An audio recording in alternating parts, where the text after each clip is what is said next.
Hey guys, what's up? It's Imurgency and welcome back to my channel. Guess what? No, really, guess. I finished applying to college. As we're recording this, it's currently January 16th, meaning that all deadlines for applying to college are done. Yesterday was the deadline for late regular decision. So yeah, now that application season is over, I felt like it was appropriate to reflect and go back and give some advice to you juniors or pretty much anyone else in high school if you're thinking about applying to college.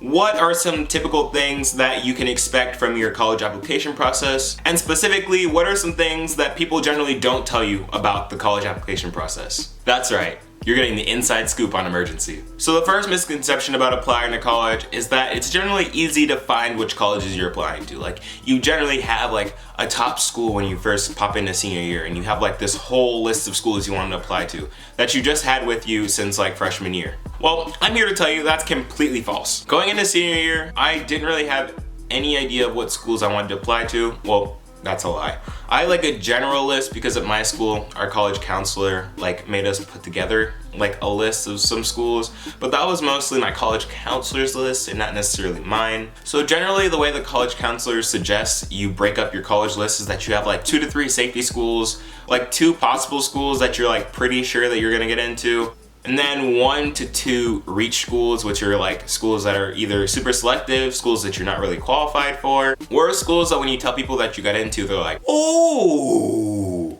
In my case, I applied to maybe 2 or 3 safety schools and the rest reach schools, which is not advised. But I mean, we'll see how that turns out in March. So the number one way to narrow down this list and decide which schools you actually want to apply to is listen clearly, because this is key.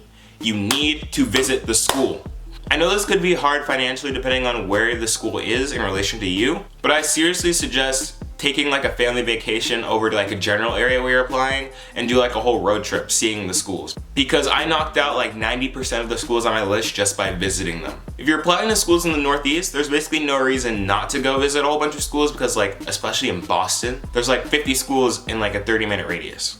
By visiting the school, you can get a feel for the campus, the feel for the kinds of students that go there, and just a general vibe for the school as a whole. And you also get to see what kind of things you like in a school. If you like a big school, small school, urban, suburban. It's just a really good way for you to knock out some schools on your list and find out what you like. Now, if you're going on an official tour of the place that you're visiting, make sure to listen closely to how the students are describing their school.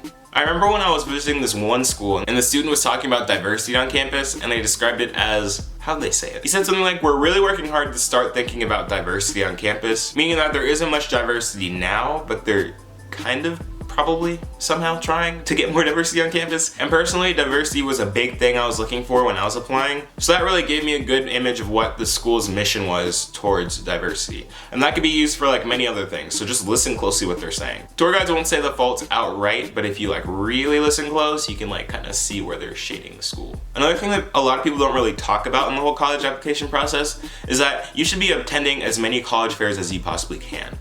Attending these college fairs will let you, 1, show demonstrated interest to a whole bunch of colleges, 2, learn a whole bunch about the school, and 3, get to talk to an actual rep that might actually be reading your application. Doing this is great because you get to put a face to the name of the thousands of applications that they're reading through. It just allows you to stick out even more compared to other people. Going along with demonstrated interest, you want to demonstrate as much interest as possible. This means introducing yourself to the college rep, saying hi, saying your name, just getting in general conversations with the rep instead of being really fake wow, I think your school is really interesting. Could you tell me more about it?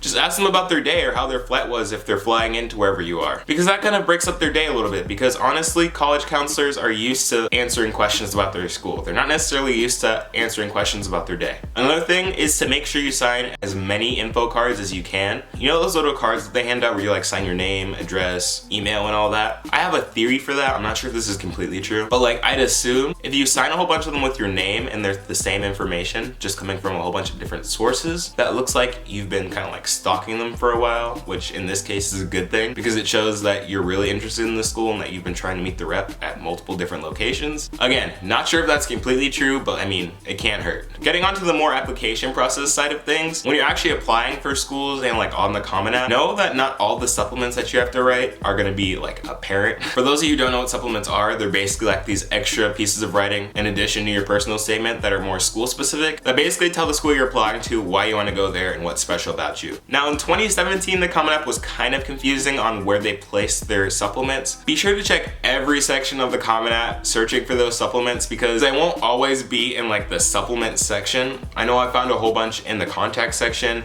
in the like general information section. So make sure you check those before you submit your application because that's gonna save you from rejection. Also, one thing that literally no one told me about supplements is that not all of them are going to be writing. I thought I'd just walk into my supplement section and just type away at my supplements, but no.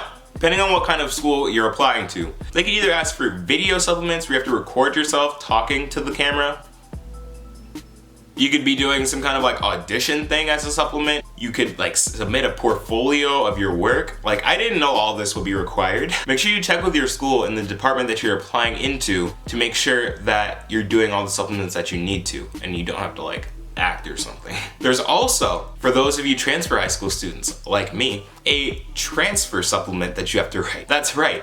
You have to explain why you moved and what impact that has on your life. So make sure you don't forget about writing that supplement because personally, I almost did and that would have been awful. Another thing is that in your activity section of your Common App, not all of them need to be serious. Let me take that back. Not all of them need to be like serious. Like I was the president of the Young Elites Club. It can be things that you do that are serious to you but may not be serious to other people. Like personally, I'm gonna like give you a little spoiler on my Common App, but literally for one of my activities I put that I go to the gym, which is something serious that I do and is part of my character but may not be something that someone else does. Just make sure that what you're putting in your activity section is something that's true to you and isn't just something to make you sound impressive. Because at the end of the day, college admissions officers are just looking for authenticity. Another really important thing to take seriously on your Common App that isn't really talked about is your additional information section. Make sure you explain everything in additional information. It's basically the place to put anything that's like kind of confusing or something that you may have left out in your application, like a possible injury that may have caused your grades to lower at one point, or just like an explanation on one of the activities that you do that you're really passionate about. Just make sure to not leave that section blank because that could again show more character of who you are. The last thing that you need to know,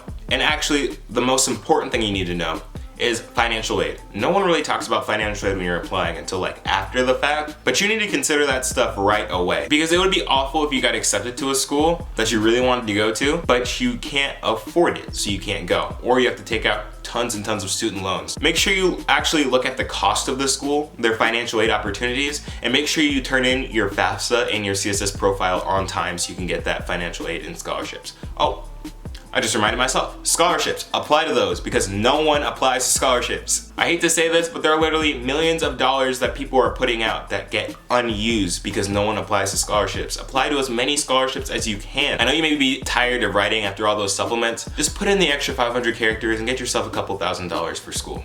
Trust me, it's worth it. But that wraps up all the secrets I have for the application process. I hope that this was somewhat helpful for all of you prospective applicants. If it was, let me know in the comments down below. If you enjoyed the video, you know what to do. Hit that like button because that's the right thing to do. Also, if you have some free time, check out some of these other videos because I make some pretty good content if I do say so myself. Turn on my post notifications so you know when I post next. And if you're new to the channel, as always, the subscribe button is somewhere around here, so click that to join the Imurgencies. That is not our name, don't worry. But other than that, guys, thank you so much for watching. I've been Imurgency, and I'll see you guys next time.